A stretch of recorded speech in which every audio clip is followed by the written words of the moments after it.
আসসালামু আলাইকুম, পিঙ্কিস কিচেনে সবকে ওয়েলকাম। আবার চলে এলাম আমি দুর্দান্ত একটা রেসিপি নিয়ে। আজকের রেসিপিটা হলো অনুষ্ঠান বাড়ির মতো ঝুরি আলু ভাজা।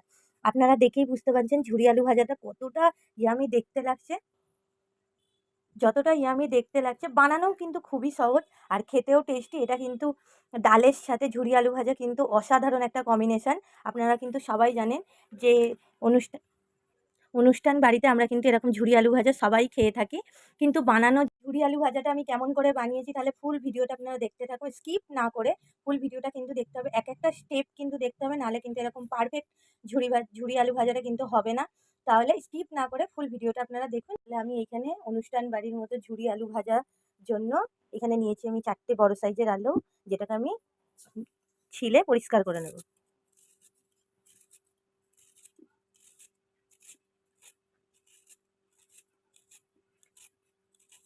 আলুর মধ্যে যেন একটাও খোসা না থাকে, আমরা সুন্দরভাবে আলুটাকে পরিষ্কার করে নেব।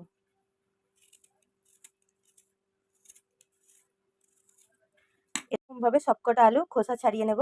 তাহলে সবকটা আলুর খোসা ছাড়িয়ে ফিরে আসি। আমি সবকটা আলুর খোসা ছাড়িয়ে নিয়েছি, এবার আমরা গ্রেট করে নেব। এরকম ধরনের গ্রেটার কিন্তু আমাদের সবার বাড়িতে থাকে। আর যদি এরকম গ্রেটার নাও থাকে তাহলে আপনারা এরকম ধরনের গ্রেটার দিয়েও গ্রেট করতে পারেন, তাহলেও কিন্তু হবে। আর দেখুন ভালো করে, আমরা কিন্তু এই মোটা দিকটা দিয়ে করব না, আমরা এই সরু গ্রেটারটা দিয়ে গ্রেট করব। আর আলুটা কিন্তু আমরা এরমভাবে গ্রেট করব না, এরকম লম্বা লম্বা কিন্তু আলুটা গ্রেট করব। আপনারা দেখে কিন্তু বুঝতে পারছেন আমি এরকমভাবে আলুটাকে গ্রেট করব, যাতে লম্বা লম্বা আলুটা গ্রেট হয়।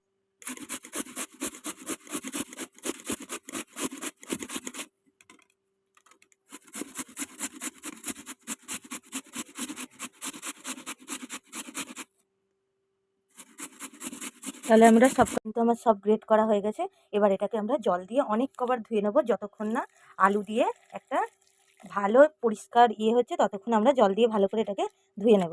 দেখুন আলুটা কিন্তু আপনারা দেখে বুঝতেই পারছেন যে আলুটার মধ্যে কতটা বাবলস জমেছে।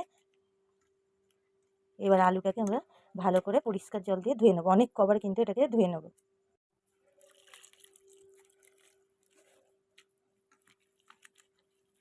এটা কিন্তু অনেক কবার জল দিয়ে ধুতে হবে, ভালো করে না ধুলে কিন্তু ঝুরি আলু ভাজাটা কিন্তু সুন্দর হবে না।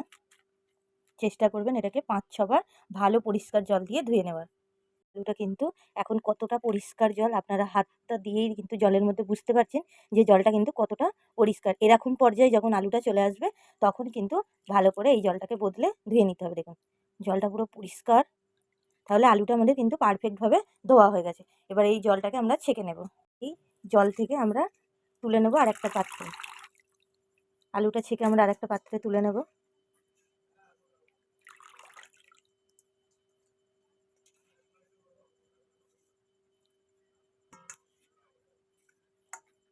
আমরা তাহলে আর একটা পাত্রে তুলে নিয়েছি। আমরা ডাইরেক্ট একটা ফ্রিজ থেকে জল বার করে ঠান্ডা জল এর মধ্যে দিয়ে দেবো। একদম কিন্তু ফ্রিজ থেকে বার করেই জলটা দেবেন। ঠান্ডা জল দিয়ে এটাকে আমরা 20 মিনিট ভিজিয়ে রেখে দেবো। তাহলে ঠান্ডা জল দিয়ে আমরা 20 মিনিট ভিজিয়ে রেখে দেবো। তাহলে 20 মিনিট পর আমরা ফিরে আসি।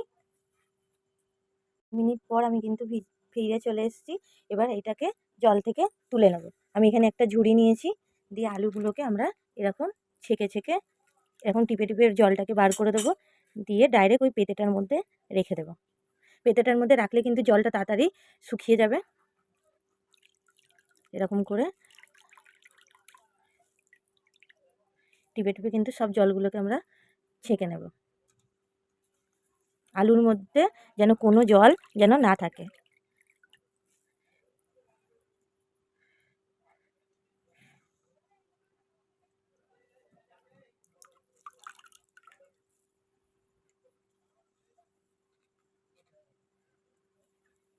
তাহলে আমরা এবার এইটাকে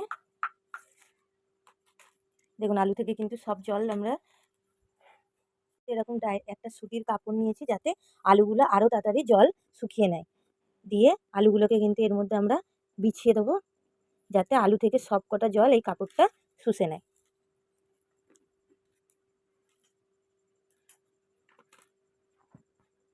এবং এরকম করে কিন্তু সব আলুগুলো আমরা এর মধ্যে দিয়ে দেবো।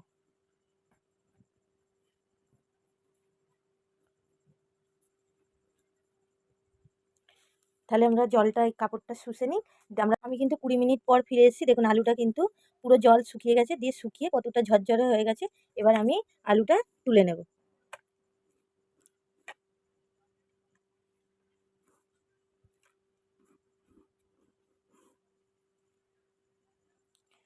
আমি কিন্তু একটা পাত্রে তুলে নিয়েছি একটা ঝুড়ির মধ্যে। দেখুন আলুটা কিন্তু পুরো জল শুকিয়ে গিয়ে পুরো ঝরঝরে হয়ে গেছে। চলুন তাহলে আমরা মেন উপকরণে ফিরে যাই।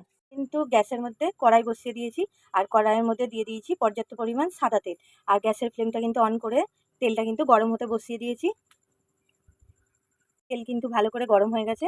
আমি এইখানে নিয়েছি কিছুটা কাঁচা চীনাবাদাম। চীনাবাদামগুলো এখানে দিয়ে দেবো। আর গ্যাসের ফ্লেমটা কমিয়ে দেবো। এই চীনাবাদামগুলো আমি ভালো করে ভেজে নেব। এটা কিন্তু এখানে কাঁচা বাদাম আছে।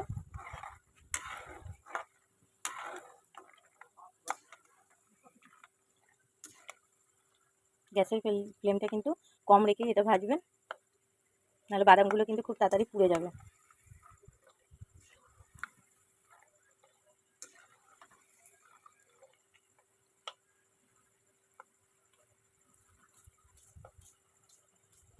বাদাম ভাজা হয়ে গেছে। এবার এর মধ্যে একই তেলের মধ্যে আমি দিয়ে দেবো কারি পাতা আর দিয়ে দেবো শুকনো লঙ্কা।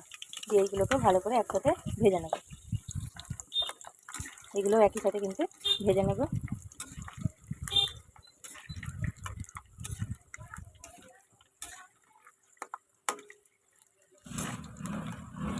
এবার এইগুলোকে আমি তুলে নেব।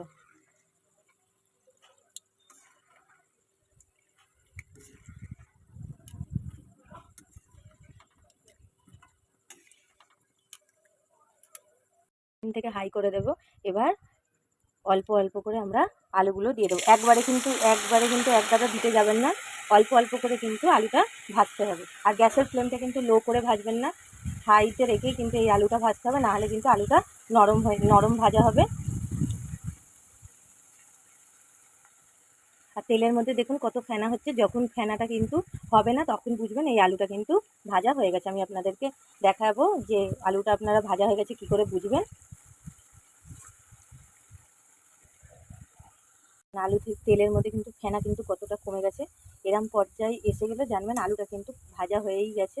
জাস্ট আরেকটু লাল হয়ে গেলে আলুটা পারফেক্টভাবে ভাজা হয়ে যাবে। দেখুন যখন কিন্তু আমরা দিয়েছিলাম আলুর মধ্যে তেলের মধ্যে কিন্তু কতটা ফেনা জমেছিল। দেখুন এখন কিন্তু তেলের মধ্যে কোনো ফেনা নেই। জাস্ট একটু লাল লাল হয়ে গেলেই আমরা এটা নামিয়ে দেবো। আলুতে কিন্তু পারফেক্ট একটা কালার এসে গেছে। আলু লাল লাল ভাজা হয়ে গেছে। এবার তুলে নেব। এবার এটা আমরা তুলে নেব। ভাবে কিন্তু আমি আবারও আলুগুলো ভেজে নেব সেমভাবে। তাহলে আলু কটা ভেজে ফিরে আসি। একইভাবে এটাও ভাজা হয়ে গেছে। তাহলে এটাকেও তুলে নেব। ভেজে ফিরে এসেছি। এবার এটাকে আমরা মিক্স করে নেব। কারি পাতাগুলো ভেঙে নেব।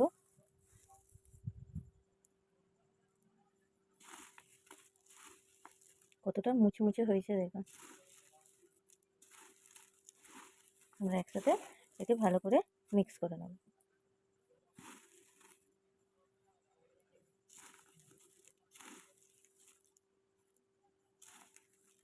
তাহলে মিক্স করা হয়ে গেছে। আমি কিন্তু সব ঝুরি আলু ভাজা ভেজে ফিরে চলে এসেছি। দেখুন কতটা ইয়ামি দেখতে লাগছে। আর ঝুরি আলু ভাজাটা কতটা মুচমুচে হয়েছে আমি আপনাদেরকে একবার দেখাচ্ছি। দেখুন ঝুরি আলু ভাজাটা কতটা মুচমুচে হয়েছে। ঝুরি আলু ভাজাটা কতটা মুচমুচে হয়েছে আপনারা দেখে নিশ্চয়ই বুঝতেই পারলেন। আমি একবার আপনাদেরকে দেখাচ্ছি। দেখুন আওয়াজ শুনে নিশ্চয়ই বুঝতে পারছেন কতটা মুচমুচে হয়েছে ঝুরি আলু ভাজাটা।